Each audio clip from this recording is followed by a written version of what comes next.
زیری ویس کی نئی ویڈیوز کی اپڈیٹ حاصل کرنے کے لیے چینل کو سبسکرائب کریں اور بیل آئیکن کو پریس کریں۔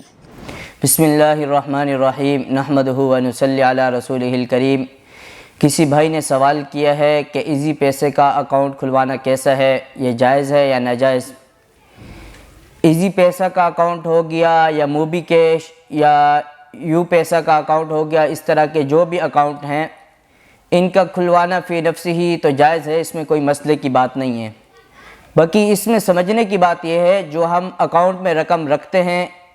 یہ کیا حیثیت رکھتی ہے، تو یہ رقم ایک طرح سے ہم کمپنی کو قرض دے رہے ہیں۔ جو ہم اکاؤنٹ کے اندر پیسے رکھتے ہیں تو اس کے اوپر جو ہم ٹرانزیکشن وغیرہ کرتے ہیں، اس سے فائدہ اٹھاتے ہیں، تو وہ دو طرح کے ہیں عموماً۔ کچھ تو سہولیات ایسی ہیں جو کمپنی ہمیں صرف اکاؤنٹ کھلوانے کے اوپر، ان کی سروس استعمال کرنے کے اوپر وہ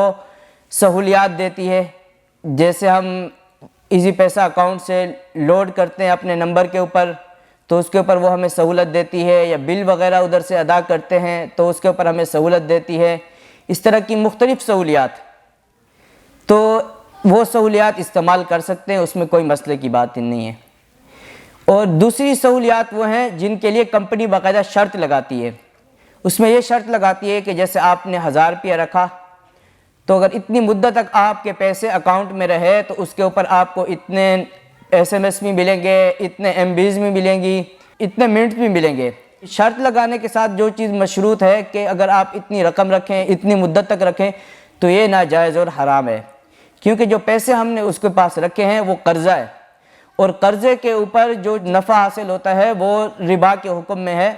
کیونکہ قرآن مجید میں اللہ تعالی نے ارشاد فرمایا وَأَحَلَّ اللَّهُ الْبَيْعَ وَحَرَّمَ الرِّبَا۔ ربا ہوتا کیا تھا؟ شروع میں ہوتا یہ تھا کہ لوگ قرضہ لیتے تھے، جیسے 1 لاکھ روپیہ قرضہ لے لیا، لیکن بولتے تھے ہم جب واپس لیں گے 1 لاکھ مثال کے طور پر 10,000 واپس لیں گے،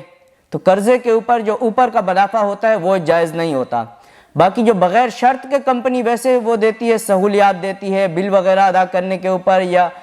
آپ لوڈ کرتے ہیں اس کے اوپر جو آپ کو سہولیات دیتی ہے، یا کیش پیک وغیرہ وہ دیتی ہے، تو وہ کسی شرط کے ساتھ مشروط نہیں ہے، وہ صرف ایک سہولت ہے۔ جیسے عمومی طور پر ہم دیکھتے ہیں مختلف بینک والے بھی وہ کرتے ہیں کہ آپ ہمارے بینک کے تھرو کہیں سے شاپنگ کرتے ہیں، کہیں پہ بل ادا کرتے ہیں تو وہ آپ کو ڈسکاؤنٹ دیتے ہیں، وہ اس وجہ سے کہ آپ ان کی سروس استعمال کر رہے ہیں۔ تو اسی طریقے سے ایزی پیسہ ہو گیا یا اس طرح کے جتنے بھی اکاؤنٹس ہیں، اگر وہ کسی شرط کے بغیر کہ آپ پیسے رکھوائیں نہ رکھوائیں، تو ان کے اندر بھی یہی ہے کہ اگر آپ پیسے رکھوائیں نہ رکھوائیں، آپ کی پیسے کی لیمٹ کتنی بھی ہو، آپ ان کی سروس استعمال کر رہے ہیں، لوڈ وغیرہ کر رہے ہیں یا بل ادا کر رہے ہیں، تو اس کے اوپر وہ آپ کو سہولیات دے رہے ہیں یہ،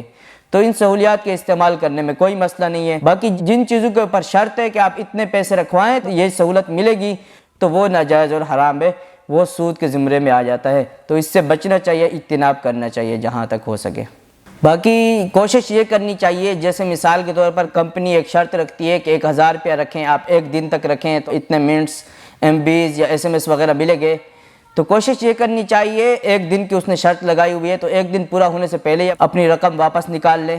تو یہ کر لیں۔ یا یہ ہے کہ اگر 1000 کے اوپر اس نے شرط لگا لی ہے، آپ تھوڑی کم رقم رکھ لیں، 900 رکھ لیں، کوئی مسئلہ نہیں، اس کے اوپر آپ کو وہ سہولیات نہیں ملے گی جو سود کے زمرے میں آ رہی ہیں، تو اس وجہ سے اجتناب کرنا چاہیے۔ باقی اگر مل بھی جاتے ہیں تو کوشش کریں ان کو استعمال نہیں کریں، ویسے ضائع کر دیں۔ اللہ تعالی ہمیں ان باتوں پہ عمل کرنے کی توفیق عطا فرمائے۔